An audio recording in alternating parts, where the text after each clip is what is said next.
ग्यारह तारीख को नगर परिषद में चुनाव है। वार्ड क्रमांक 5, 6 और 7 में सैंपल लिए गए पानी के।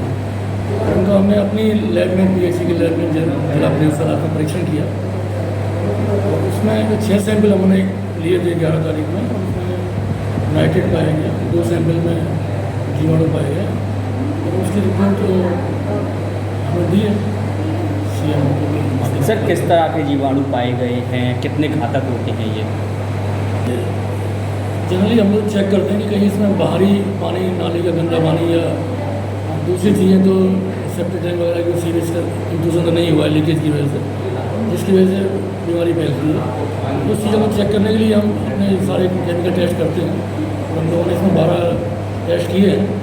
बाकी टेस्ट तो सामान्य है, लेकिन 2 टेस्ट में नाइट्रेट में पाया गया है और 2 सैंपल में हमें नाइट्रेट में कितना जो मात्रा है 45 मिलीग्राम पर लीटर उतना रहती है, तो तब तक तो कोई बीमारी की आशंका नहीं रहती है। उससे क्योंकि इसमें 175 के लगभग पाया गया है, तो थोड़ा सा उसमें संभावित रहता है। सर, सीवर का अंडरग्राउंड रहती है, हमारी पाइपलाइन भी अंडरग्राउंड रहती है, तो उसमें कहीं लीकेज का इंट्रूजन तो नहीं हो रहा है, तो वो हम चेक करते हैं। तो वो पाया गया? हाँ, जीवाणु की उपस्थिति 2 सैंपलों में पाई गई है। और उसके हिसाब से जो कंपनी इसको मेंटेन कर रही है, उसको भी ये निर्देश दिया है कि उसमें डिसइंफेक्शन करके, क्लोरीनेशन करके और जीवाणु रहित पानी करें। सर, क्या हानिकारक उसमें यदि व्यक्ति को उल्टी दस्त जैसी बीमारी संभावित रहती है। और हमने 12 तारीख को सैंपल लिए, आज भी धूप में भी जाएंगे, आज पुनः सैंपल लेंगे और लगातार सैंपलिंग करके जब तक उसका पानी हम ये इंश्योर नहीं कर लेते जब ठीक हो गया, उसके बाद ही हम उनको सजेस्ट करेंगे कि वो PLG लोगों को दे सकते हैं। तब तक वैकल्पिक जो व्यवस्था है, टैंकर हैं या हैंडपम्प है, उनके माध्यम से पेय प्राप्त करें। सर, सुनने में आ रहा है कि सैंपल उन्होंने अपनी लैब में टेस्ट कराए हैं। हमारे यहाँ नहीं भेजिए, हमारे यहाँ 11 तारीख को सैंपल आए, उनकी टेस्टिंग अभी चल रही है, लेकिन उन्होंने जो अपने सैंपल किए उसकी रिपोर्ट का हमें जानकारी नहीं है। सर, वार्ड 5 और 6 और 7 के निवासी हैं, उनके घरों से लिए ठीक जाएगा। परंतु ये कतिपय भ्रामक छप रहा है कि RO का पानी के सैंपल लिए गए, अन्य सैंपल जो लिए गए, ऐसा नहीं है। प्रचलित भाषा में फूक में जो पानी सप्लाई कंपनी है, private company, urban development company ने जिसे ठेका दिया है, कल्याण टोल इंफ्रास्ट्रक्चर लिमिटेड, उसे प्रचलित भाषा में फूक के लोग RO कंपनी बोलते हैं।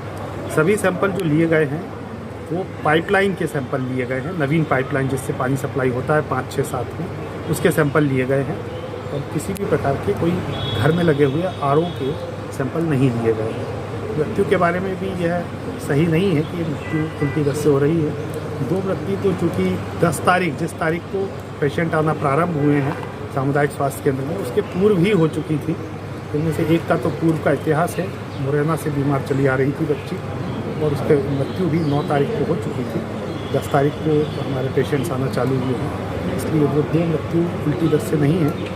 तीसरी जो 10 के बाद हुई है, उसके लंग्स में इन्फेक्शन था और उसका ऑक्सीजन सैचुरेशन 30% था, तो वो भी उल्टी दस्त से ना होकर फेफड़े की समस्या से मृत्यु हुई। सर, आज 3 डॉक्टर की टीम 5, 6, 7 वार्ड में आंगनबाड़ी में बैठी हुई है। यदि कोई नए पेशेंट मिलते हैं तो उनका वार्ड में ही इलाज किया जाएगा, उनको हॉस्पिटल आने की आवश्यकता नहीं पड़ेगी। और उल्टी दस्त से अब किसी प्रकार के घबराने की कोई आवश्यकता। लगातार 3 लाइन में यदि बैक्टीरियोलॉजिकल इन्फेक्शन निकला है जी, ई कॉली नाम का बैक्टीरिया निकला है जी, निश्चित रूप से कहीं ना कहीं पाइपलाइन में किसी बाहरी स्रोत से ये घुसा है। जो प्रोसेस है हमारी फ़िल्टर की, उसको हम कोशिश नहीं ठहरा सकते क्योंकि पूरे शहर में इस तरह की समस्या नहीं है जी।